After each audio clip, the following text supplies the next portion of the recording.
Chapter 8. There is no justice in history.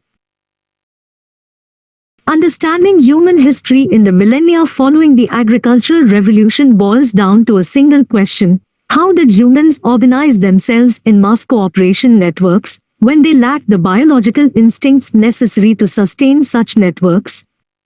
The short answer is that humans created imagined orders and devised scripts. These two inventions filled the gaps left by our biological inheritance. However, the appearance of these networks was, for many, a dubious blessing. The imagined orders sustaining these networks were neither neutral nor fair. They divided people into make-believe groups, arranged in a hierarchy. The upper levels enjoyed privileges and power, while the lower ones suffered from discrimination and oppression. Hammurabi's code, for example, established a pecking order of superiors, commoners, and slaves. Superiors got all the good things in life. Commoners got what was left. Slaves got a beating if they complained. Despite its proclamation of the equality of all men, the imagined order established by the Americans in 1776 also established a hierarchy. It created a hierarchy between men, who benefited from it, and women, whom it left disempowered. It created a hierarchy between whites, who enjoyed liberty, and blacks and American Indians, who were considered humans of a lesser type and therefore did not share in the equal rights of men. Many of those who signed the Declaration of Independence were slaveholders.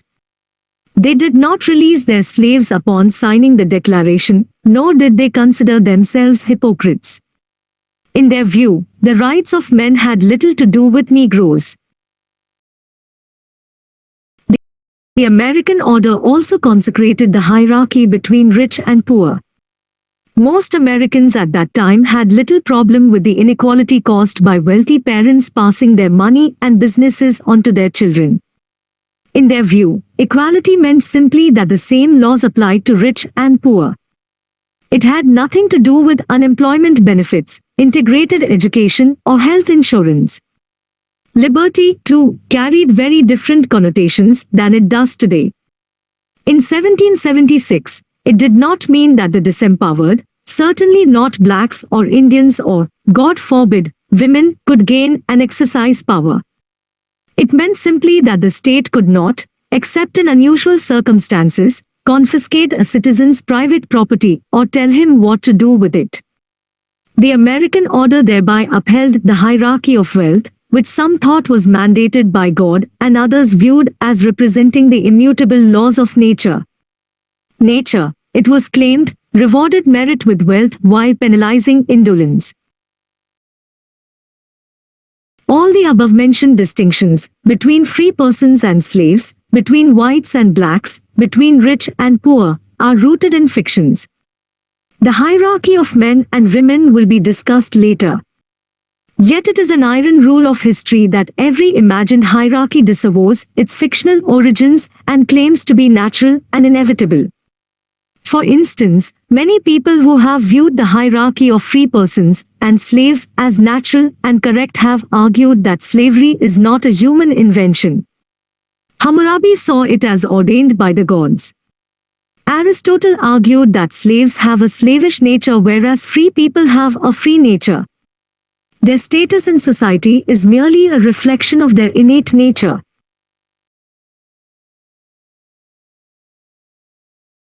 Ask white supremacists about the racial hierarchy, and you are in for a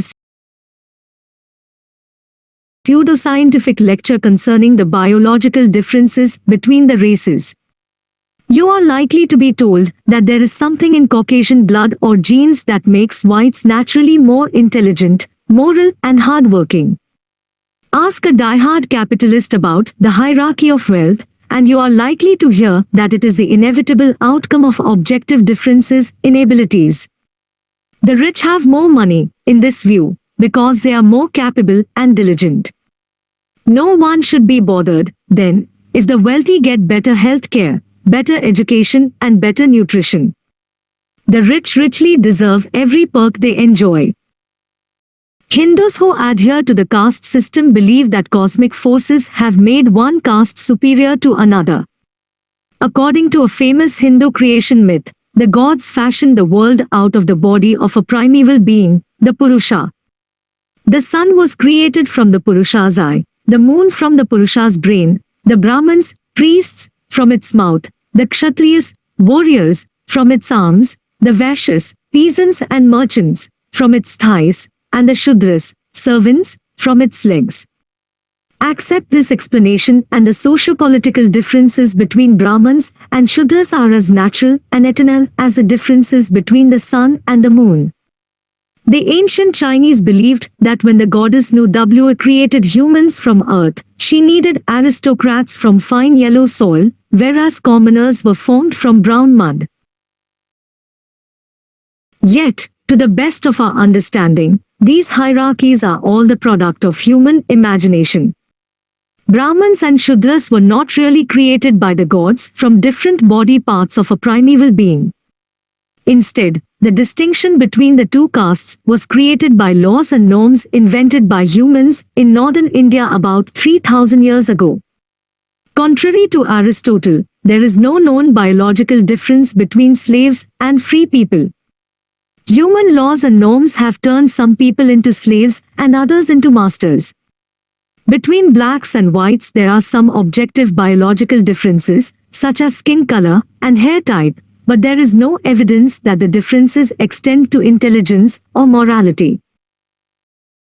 Most people claim that their social hierarchy is natural and just, while those of other societies are based on false and ridiculous criteria. Modern Westerners are taught to scoff at the idea of racial hierarchy. They are shocked by laws prohibiting blacks to live in white neighborhoods, or to study in white schools, or to be treated in white hospitals. But the hierarchy of rich and poor, which mandates that rich people live in separate and more luxurious neighborhoods, study in separate and more prestigious schools, and receive medical treatment in separate and better equipped facilities, seems perfectly sensible to many Americans and Europeans. Yet it's a proven fact that most rich people are rich for the simple reason that they were born into a rich family, while most poor people will remain poor throughout their lives simply because they were born into a poor family. Unfortunately, complex human societies seem to require imagined hierarchies and unjust discrimination. Of course, not all hierarchies are morally identical, and some societies suffered from more extreme types of discrimination than others, yet scholars know of no large society that has been able to dispense with discrimination altogether.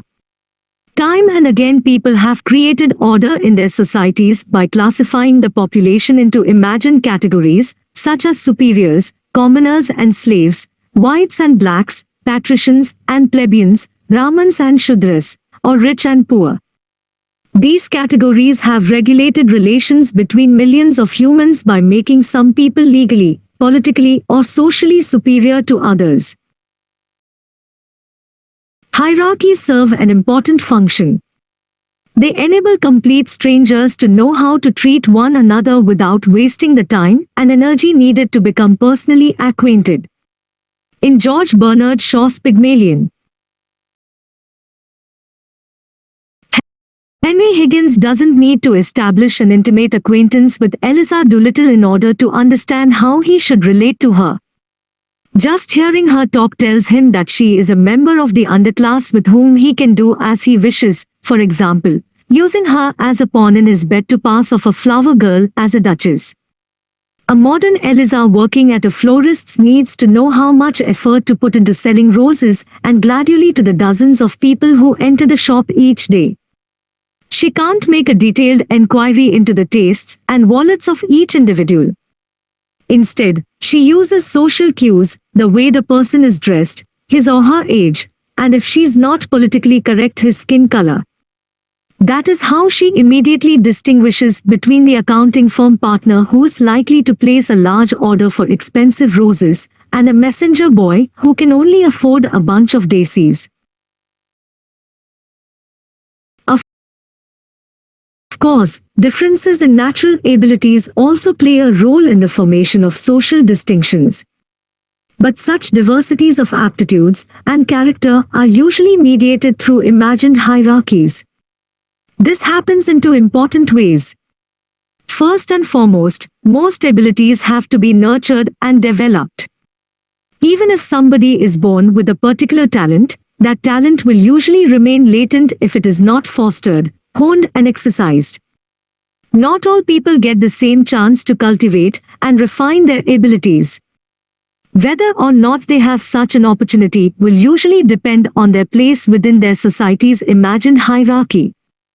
Harry Potter is a good example. Removed from his distinguished wizard family and brought up by ignorant muggles, he arrives at Hogwarts without any experience in magic. It takes him 7 books to gain a firm command of his powers and knowledge of his unique abilities. Second, even if people belonging to different classes develop exactly the same abilities, they are unlikely to enjoy equal success because they will have to play the game by different rules. If, in British-ruled India, an untouchable, a Brahmin, a Catholic Irishman and a Protestant Englishman had somehow developed exactly the same business acumen, they still would not have had the same chance of becoming rich. The economic game was rigged by legal restrictions and unofficial glass ceilings. The vicious circle. All societies are based on imagined hierarchies, but not necessarily on the same hierarchies. What accounts for the differences? Why did traditional Indian society classify people according to caste, Ottoman society according to religion, and American society according to race? In most cases, the hierarchy originated as the result of a set of accidental historical circumstances and was then perpetuated and refined over many generations as different groups developed vested interests in it.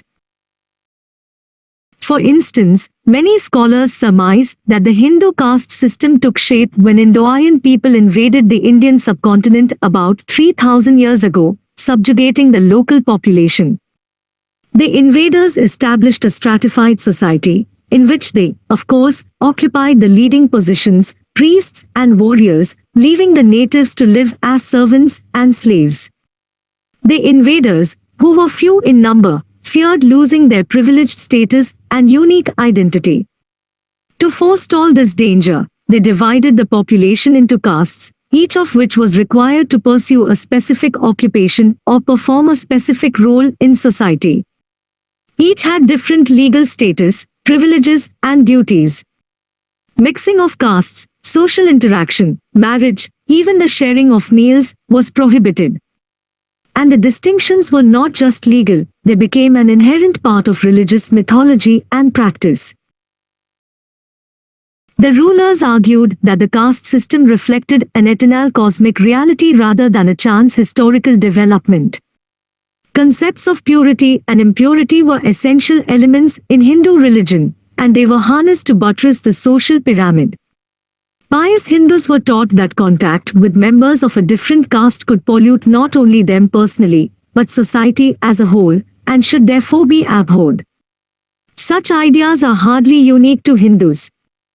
Throughout history, and in almost all societies, concepts of pollution and purity have played a leading role in enforcing social and political divisions, and have been exploited by numerous ruling classes to maintain their privileges. The fear of pollution is not a complete fabrication of priests and princes, however. It probably has its roots in biological survival mechanisms that make humans feel an instinctive revulsion towards potential disease carriers, such as sick persons and dead bodies. If you want to keep any human group isolated, women, Jews, Roma, gays, blacks, the best way to do it is convince everyone that these people are a source of pollution. The Hindu caste system and its attendant laws of purity became deeply embedded in Indian culture. Long after the Indo-Aryan invasion was forgotten, Indians continued to believe in the caste system and to abhor the pollution caused by caste mixing. Castes were not immune to change.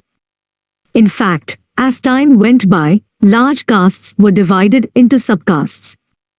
Eventually, the original 4 castes turned into 3,000 different groupings called jati, literally birth.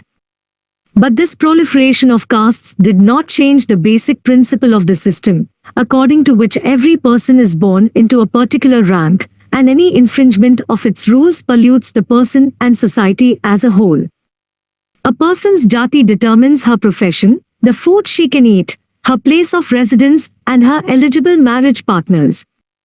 Usually a person can marry only within his or her caste, and the resulting children inherit that status.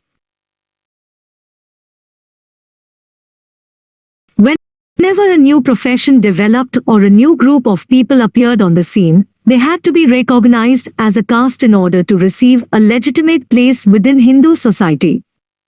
Groups that failed to win recognition as a caste were, literally, outcasts. In this stratified society, they did not even occupy the lowest rung. They became known as untouchables. They had to live apart from all other people and scrape together a living in humiliating and disgusting ways, such as sifting through garbage dumps for scrap material.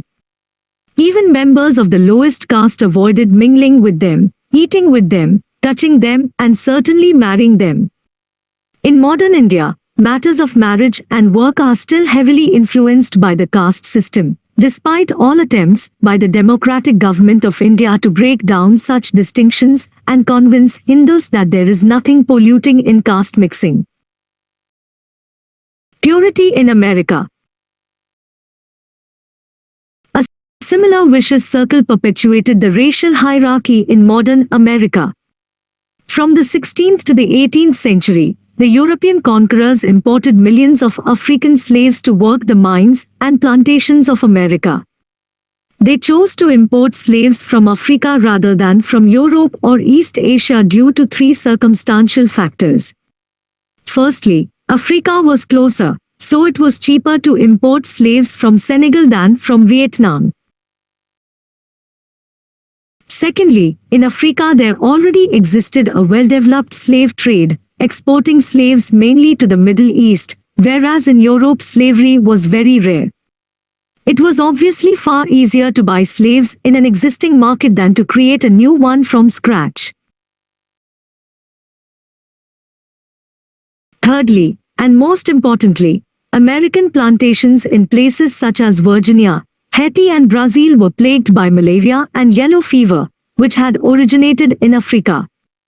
Africans had acquired over the generations a partial genetic immunity to these diseases, whereas Europeans were totally defenseless and died in droves.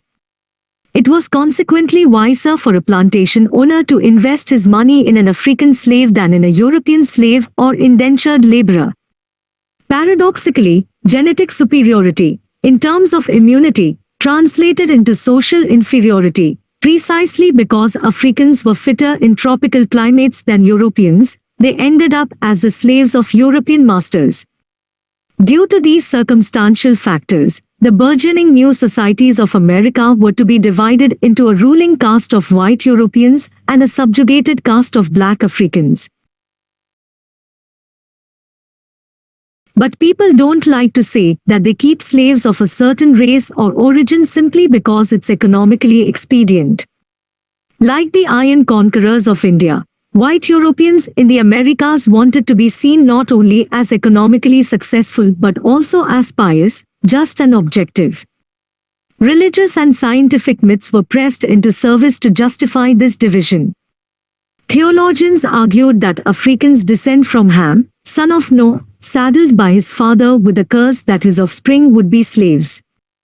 Biologists argued that blacks are less intelligent than whites and their moral sense less developed. Doctors alleged that blacks live in filth and spread diseases, in other words, they are a source of pollution. These myths struck a chord in American culture and in Western culture generally. They continued to exert their influence long after the conditions that created slavery had disappeared.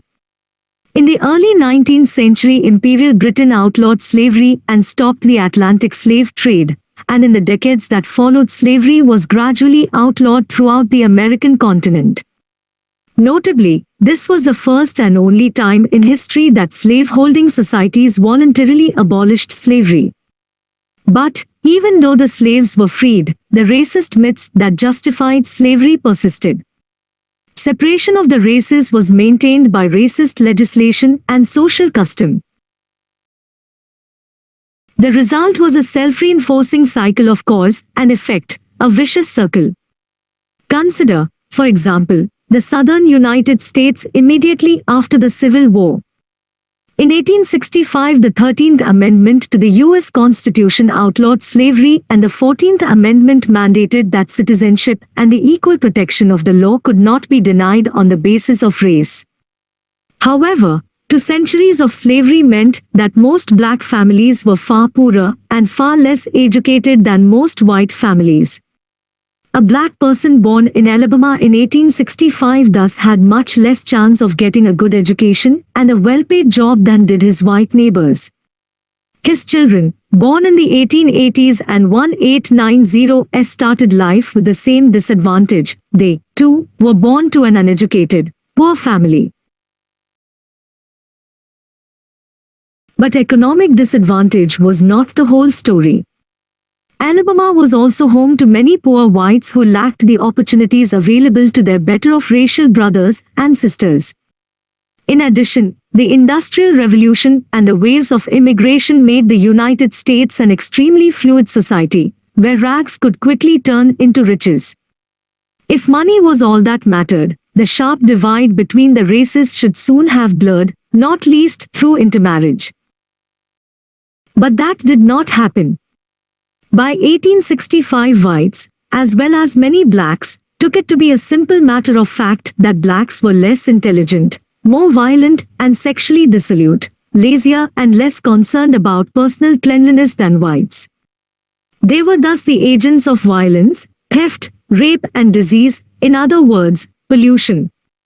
If a black Alabamian in 1895 miraculously managed to get a good education and then applied for a respectable job such as a bank teller, his odds of being accepted were far worse than those of an equally qualified white candidate. The stigma that labeled blacks as, by nature, unreliable, lazy and less intelligent conspired against him. You might think that people would gradually understand that these stigmas were myth rather than fact, and that blacks would be able, over time, to prove themselves just as competent, law-abiding, and clean as whites. In fact, the opposite happened. These prejudices became more and more entrenched as time went by. Since all the best jobs were held by whites, it became easier to believe that blacks really are inferior. Look, said the average white citizen, blacks have been free for generations, yet there are almost no black professors, lawyers, doctors or even bank tellers. Isn't that proof that blacks are simply less intelligent and hardworking? Trapped in this vicious circle, blacks were not hired for white-collar jobs because they were deemed unintelligent, and the proof of their inferiority was the paucity of blacks in white-collar jobs. The vicious circle did not stop there. As anti-black stigmas grew stronger, they were translated into a system of Jim Crow laws and norms that were meant to safeguard the racial order.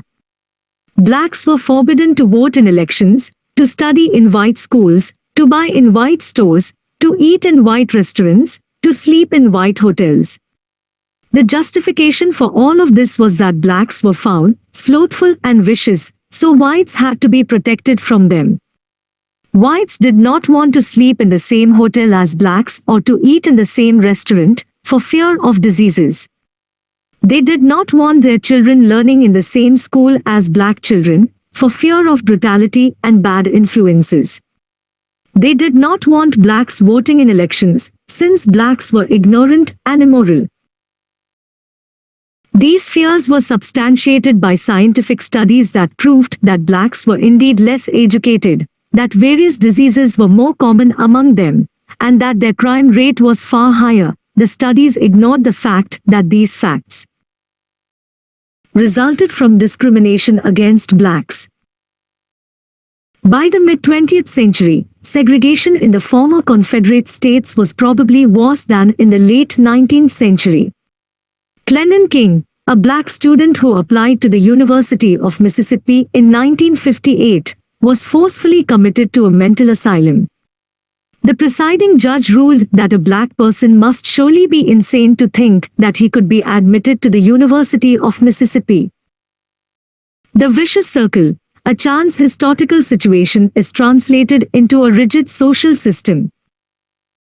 Nothing was as revolting to American Southerners and many Northerners as sexual relations and marriage between black men and white women.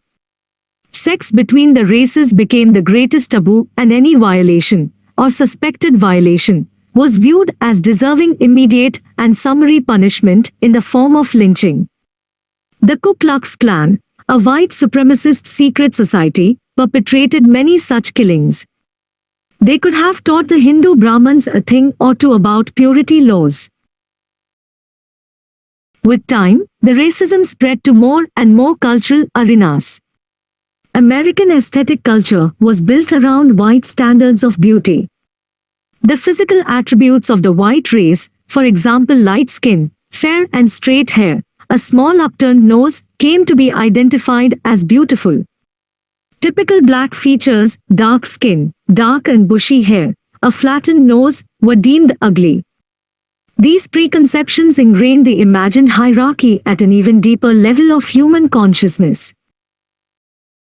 Such vicious circles can go on for centuries and even millennia, perpetuating an imagined hierarchy that sprang from a chance historical occurrence. Unjust discrimination often gets worse, not better, with time. Money comes to money, and poverty to poverty. Education comes to education, and ignorance to ignorance. Those once victimized by history are likely to be victimized yet again. And those whom history has privileged are more likely to be privileged again. Most socio-political hierarchies lack a logical or biological basis. They are nothing but the perpetuation of chance events supported by myths. That is one good reason to study history. If the division into blacks and whites or Brahmins and Shudras was grounded in biological realities, that is, if Brahmins really had better brains than Shudras, biology would be sufficient for understanding human society. Since the biological distinctions between different groups of Homo sapiens are, in fact, negligible, biology can't explain the intricacies of Indian society or American racial dynamics. We can only understand those phenomena by studying the events, circumstances, and power relations that transformed figments of imagination into cruel and very real social structures. He and she. Different societies adopt different kinds of imagined hierarchies. Race is very important to modern Americans but was relatively insignificant to medieval Muslims. Caste was a matter of life and death in medieval India, whereas in modern Europe it is practically non-existent. One hierarchy, however, has been of supreme importance in all known human societies, the hierarchy of gender. People everywhere have divided themselves into men and women. And almost everywhere men have got the better deal, at least since the agricultural revolution. Some of the earliest Chinese texts are oracle bones, dating to 1200 BC, used to divine the future. On one was engraved the question, "Will Lady Hao's childbearing be lucky?" To which was written the reply, "If the child is born on a ding day, lucky; if on a jeng day, vastly auspicious." However, Lady Hao was to give birth on a Ziai day. The text ends with the Moro's observation, 3 weeks and 1 day later, on Ziai day, the child was born. Not lucky. It was a girl. More than 3,000 years later, when Communist China enacted the one-child policy, many Chinese families continued to regard the birth of a girl as a misfortune. Parents would occasionally abandon or murder newborn baby girls in order to have another shot at getting a boy. In many societies, women were simply the property of men, most often their fathers, husbands, or brothers. Rape, in many legal systems, falls under property violation. In other words, the victim is not the woman who was raped but the male who owns her. This being the case, the legal remedy was a transfer of ownership. The rapist was required to pay a bride price to the woman's father or brother, upon which she became the rapist's property. The Bible decrees that if a man meets a virgin who is not betrothed, and seizes her and lies with her, and they are found, then the man who lay with her shall give to the father of the young woman 50 shekels of silver, and she shall be his wife. Deuteronomy 22:28-9. The ancient Hebrews considered this a reasonable arrangement. Raping a woman who did not belong to any man was not considered a crime at all, just as picking up a lost coin on a busy street is not considered theft. And if a husband raped his own wife, he had committed no crime. In fact, the idea that a husband could rape his wife was an oxymoron. To be a husband was to have full control of your wife's sexuality. To say that a husband raped his wife was as illogical as saying that a man stole his own wallet. Such thinking was not confined to the ancient Middle East. As of 2006, there were still 53 countries where a husband could not be prosecuted for the rape of his wife. Even in Germany, rape laws were amended only in 1997 to create a legal category of marital rape. Is the division into men and women a product of the imagination, like the caste system in India and the racial system in America, or is it a natural division with deep biological roots? And if it is indeed a natural division, are there also biological explanations for the preference given to men over women? Some of the cultural, legal and political disparities between men and women reflect the obvious biological differences between the sexes. Childbearing has always been women's job, because men don't have wombs. Yet around this hard universal kernel, every society accumulated layer upon layer of cultural ideas and norms that have little to do with biology. Societies associate a host of attributes with masculinity and femininity that, for the most part, lack a firm biological basis. For instance, in democratic Athens of the 5th century BC, an individual possessing a womb had no independent legal status and was forbidden to participate in popular assemblies or to be a judge.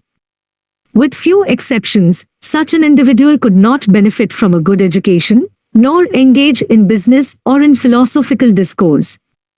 None of Athens' political leaders, none of its great philosophers, orators, artists or merchants had a womb. Does having a womb make a person unfit, biologically, for these professions? The ancient Athenians thought so. Modern Athenians disagree.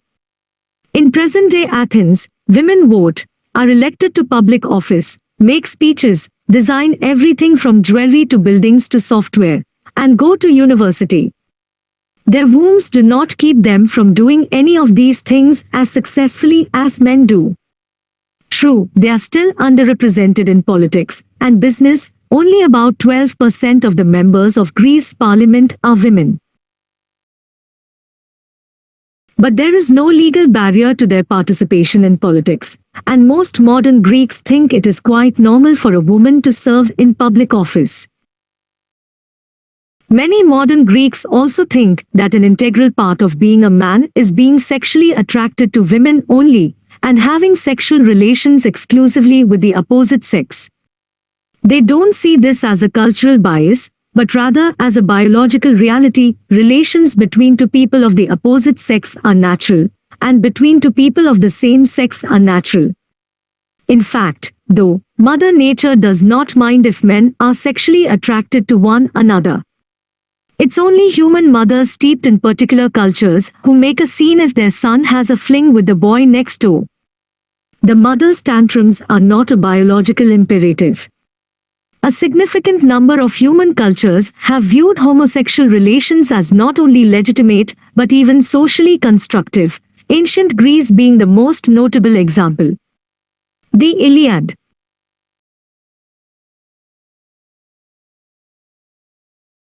does not mention that Thetis had any objection to her son Achilles' relations with Patroclus.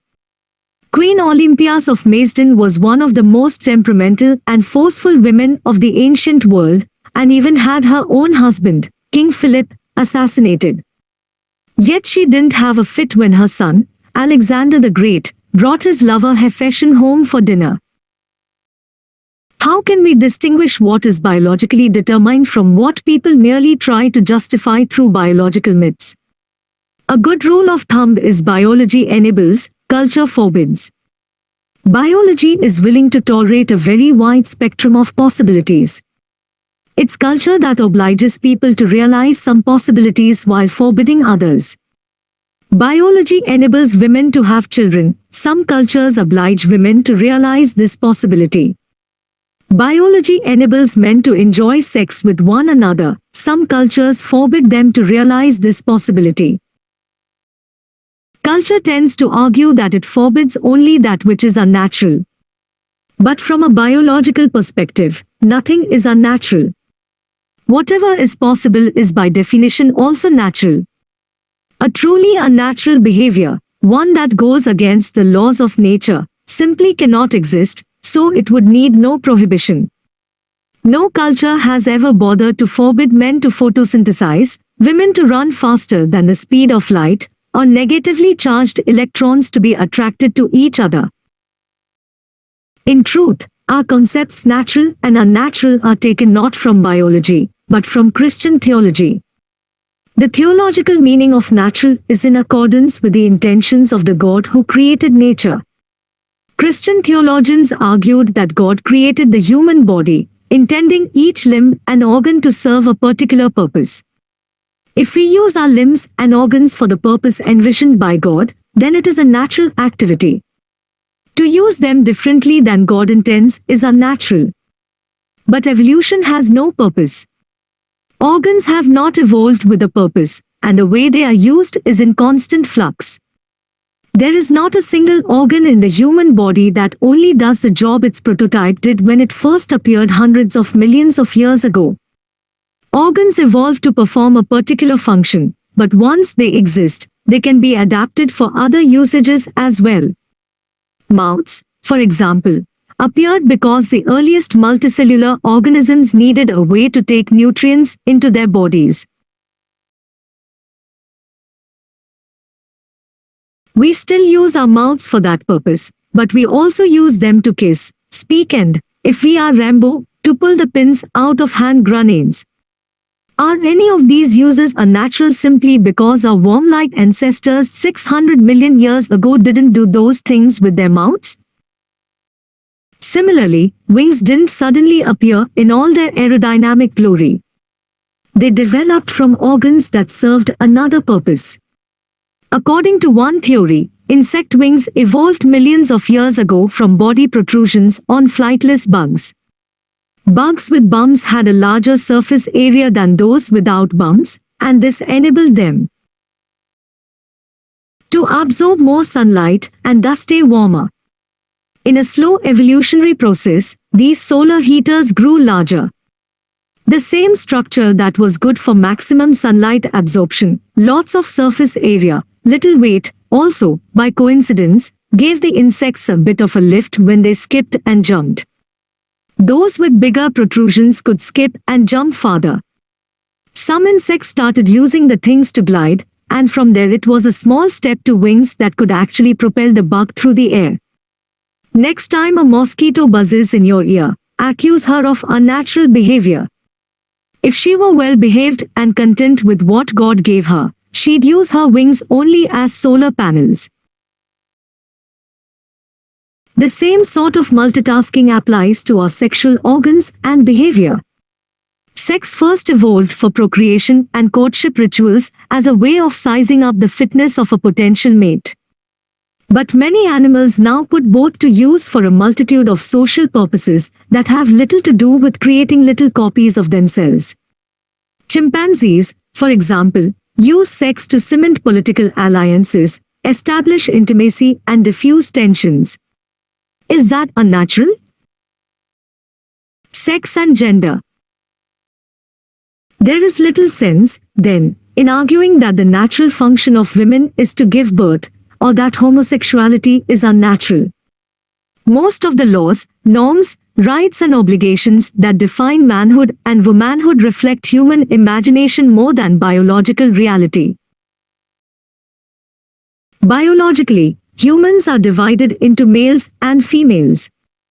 A male Homo sapiens is one who has one X chromosome and one Y chromosome. A female is one with two X's. But man and woman name social, not biological, categories. While in the great majority of cases in most human societies men are males and women are females, the social terms carry a lot of baggage that has only a tenuous, if any, relationship to the biological terms. A man is not a sapiens with particular biological qualities such as XY chromosomes, testicles, and lots of testosterone. Rather, he fits into a particular slot in his society's imagined human order. His culture's myths assign him particular masculine roles, like engaging in politics, rights, like voting, and duties, like military service. Likewise, a woman is not a sapiens. With two X chromosomes, a womb and plenty of estrogen. Rather, she is a female member of an imagined human order.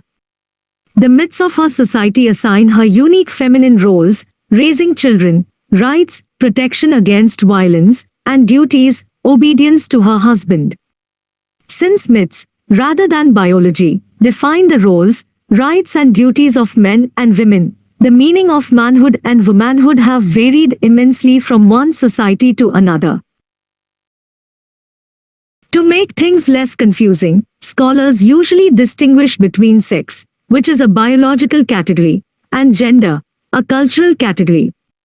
Sex is divided between males and females, and the qualities of this division are objective and have remained constant throughout history. Gender is divided between men and women, and some cultures recognize other categories. So-called masculine and feminine qualities are intersubjective and undergo constant changes. For example, there are far-reaching differences in the behavior, desires, dress and even body posture expected from women in classical Athens and women in modern Athens. Sex is child's play, but gender is serious business. To get to be a member of the male sex is the simplest thing in the world. You just need to be born with an X and a Y chromosome. To get to be a female is equally simple. A pair of X chromosomes will do it. In contrast, becoming a man or a woman is a very complicated and demanding undertaking. Since most masculine and feminine qualities are cultural rather than biological, no society automatically crowns each male a man, or every female a woman. Nor are these titles laurels that can be rested on once they are acquired. Males must prove their masculinity constantly, throughout their lives, from cradle to grave, in an endless series of rites and performances. And a woman's work is never done, she must continually convince herself and others that she is feminine enough. Success is not guaranteed. Males in particular live in constant dread of losing their claim to manhood. Throughout history, males have been willing to risk and even sacrifice their lives, just so that people will say he's a real man. What's so good about men? At least since the agricultural revolution, most human societies have been patriarchal societies that valued men more highly than women. No matter how a society defined man and woman, to be a man was always better. Patriarchal societies educate men to think and act in a masculine way and women to think and act in a feminine way, punishing anyone who dares cross those boundaries. Yet they do not equally reward those who conform. Qualities considered masculine are more valued than those considered feminine, and members of a society who personify the feminine ideal get less than those who exemplify the masculine ideal. Fewer resources are invested in the health and education of women. They have fewer economic opportunities, less political power, and less freedom of movement. Gender is a race in which some of the runners compete only for the bronze medal. True, a handful of women have made it to the alpha position, such as Cleopatra of Egypt, Empress Wu Zetian of China, c. AD 700, and Elizabeth I of England. Yet they are the exceptions that prove the rule. Throughout Elizabeth's 45-year reign, all members of parliament were men, all officers in the Royal Navy and Army were men, all judges and lawyers were men, all bishops and archbishops were men, all theologians and priests were men, all doctors and surgeons were men, all students and professors in all universities and colleges were men, all mayors and sheriffs were men, and almost all the writers, architects, poets, philosophers, painters, musicians and scientists were men.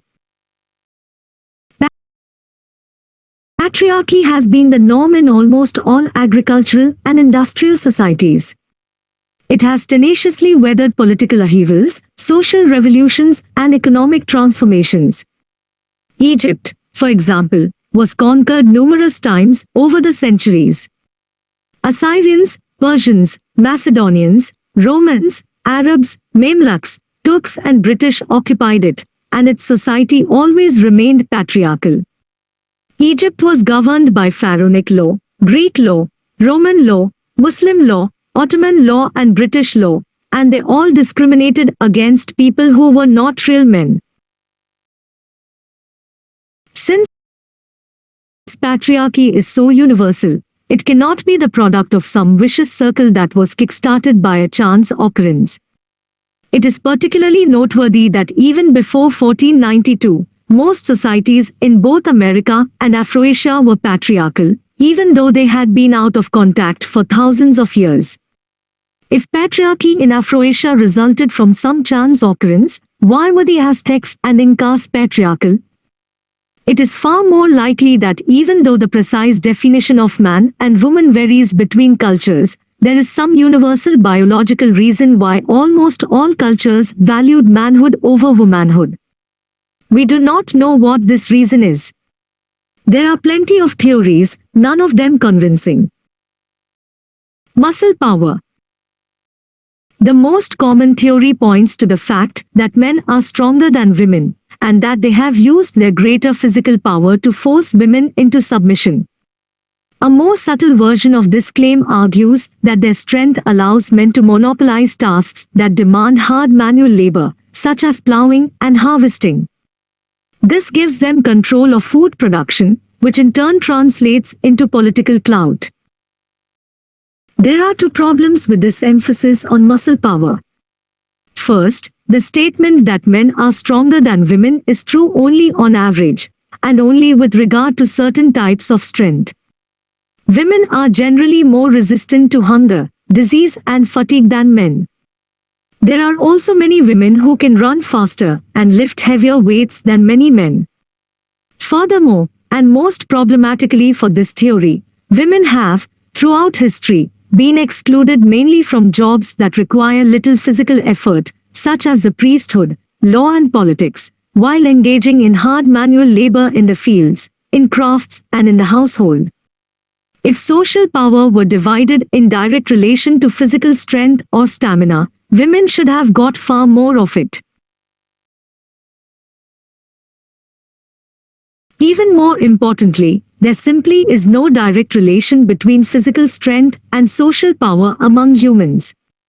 People in their 60s usually exercise power over people in their 20s, even though 20-somethings are much stronger than their elders.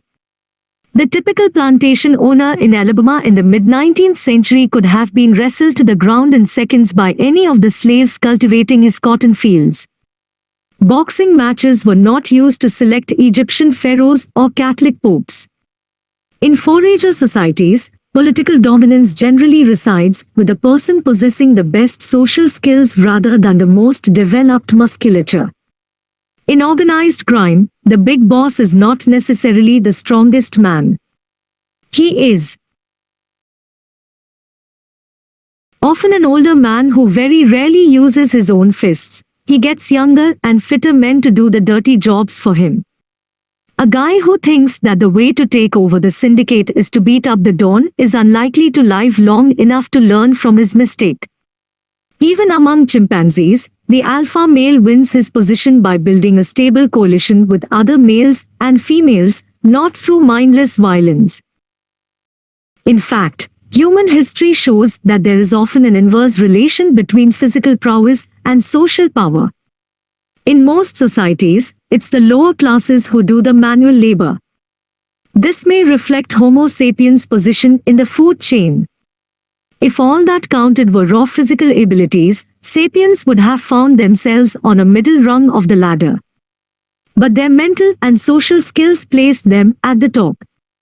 It is therefore only natural that the chain of power within the species will also be determined by mental and social abilities more than by brute force. It is therefore hard to believe that the most influential and most stable social hierarchy in history is founded on men's ability physically to coerce women.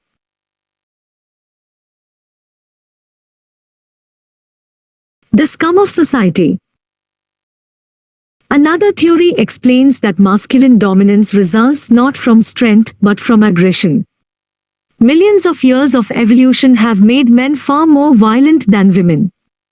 Women can match men as far as hatred, greed and abuse are concerned, but when push comes to shove, the theory goes, men are more willing to engage in raw physical violence. This is why throughout history warfare has been a masculine prerogative. In times of war, men's control of the armed forces has made them the masters of civilian society, too. They then used their control of civilian society to fight more and more wars, and the greater the number of wars, the greater men's control of society. This feedback loop explains both the ubiquity of war and the ubiquity of patriarchy. Recent studies of the hormonal and cognitive systems of men and women strengthen the assumption that men indeed have more aggressive and violent tendencies, and are therefore, on average, better suited to serve as common soldiers. Yet granted that the common soldiers are all men, does it follow that the ones managing the war and enjoying its fruits must also be men? That makes no sense. It's like assuming that because all the slaves cultivating cotton fields are black, plantation owners will be black as well. Just as an all-black workforce might be controlled by an all-white management, why couldn't an all-male soldiery be controlled by an all-female or at least partly female government? In fact, in numerous societies throughout history, the top officers did not work their way up from the rank of private. Aristocrats, the wealthy and the educated were automatically assigned officer rank and never served a day in the ranks.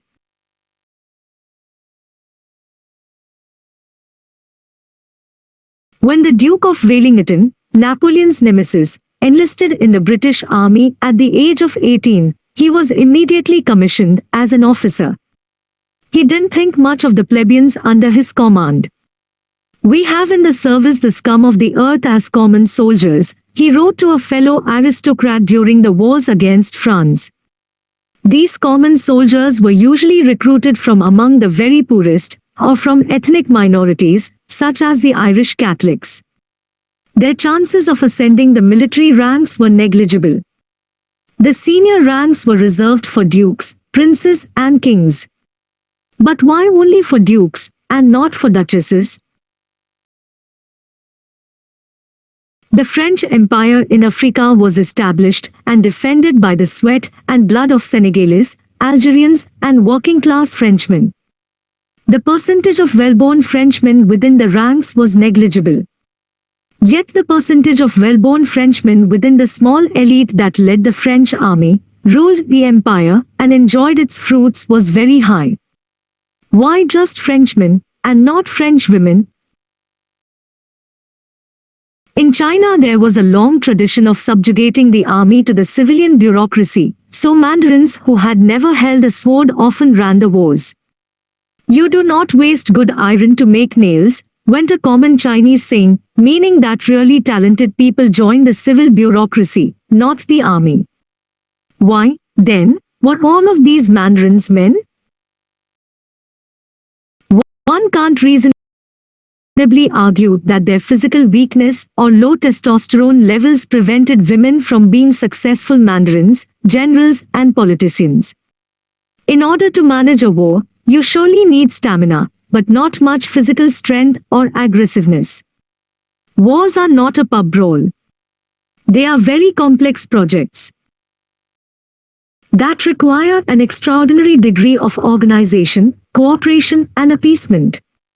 The ability to maintain peace at home, acquire allies abroad, and understand what goes through the minds of other people, particularly your enemies, is usually the key to victory. Hence, an aggressive brute is often the worst choice to run a war. Much better is a cooperative person who knows how to appease, how to manipulate, and how to see things from different perspectives. This is the stuff empire builders are made of. The militarily incompetent Augustus succeeded in establishing a stable imperial regime, achieving something that eluded both Julius Caesar and Alexander the Great, who were much better generals. Both his admiring contemporaries and modern historians often attribute this feat to his virtue of clementia, mildness, and clemency. Women are often stereotyped as better manipulators and appeasers than men, and are famed for their superior ability to see things from the perspective of others. If there is any truth in these stereotypes, then women should have made excellent politicians and empire builders, leaving the dirty work on the battlefields to testosterone-charged but simple-minded machos. Popular myths notwithstanding, this rarely happened in the real world. It is not at all clear why not. Patriarchal genes.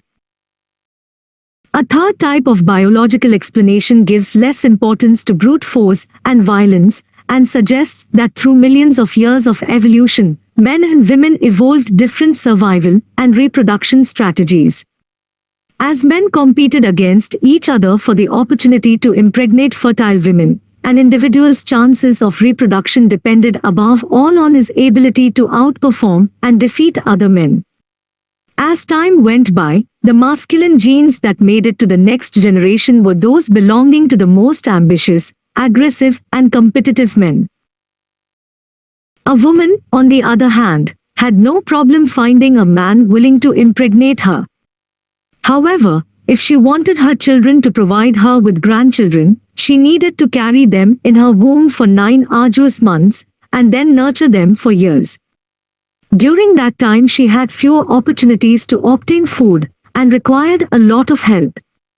She needed a man.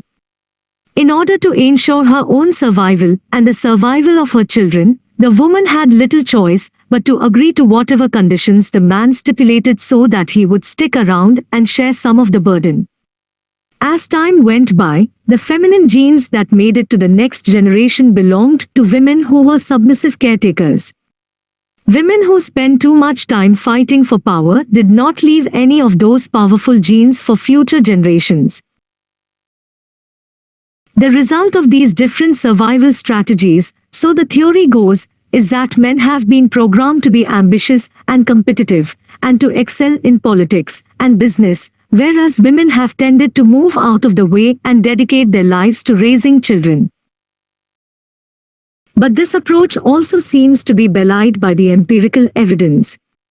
Particularly problematic is the assumption that women's dependence on external help made them dependent on men, rather than on other women, and that male competitiveness made men socially dominant.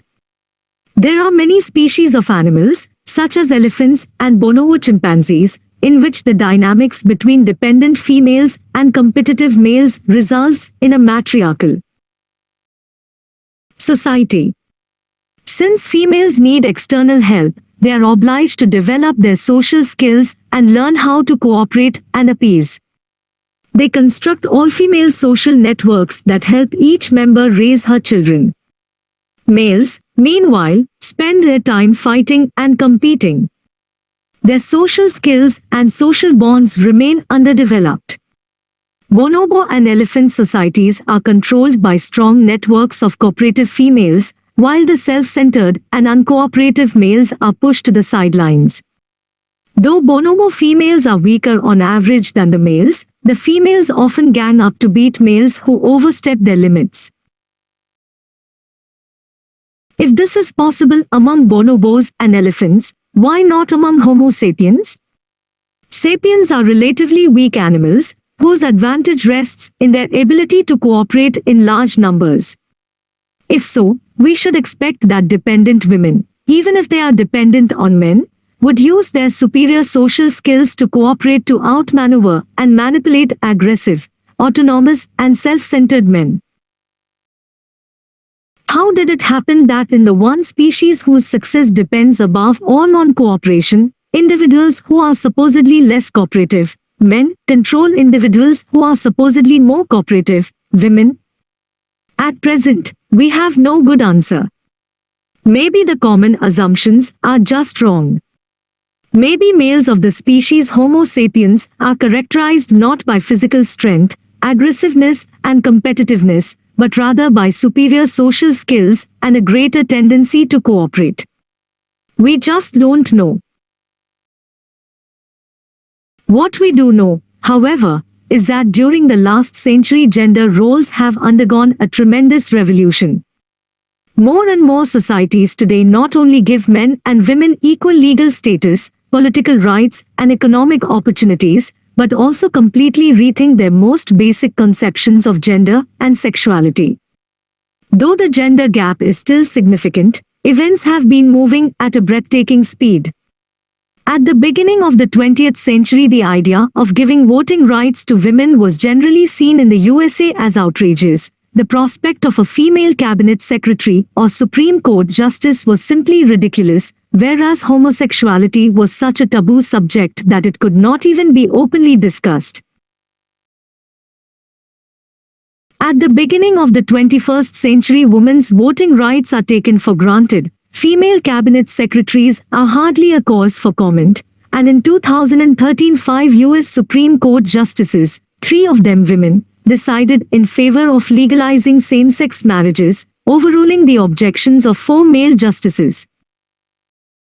These dramatic changes are precisely what makes the history of gender so bewildering.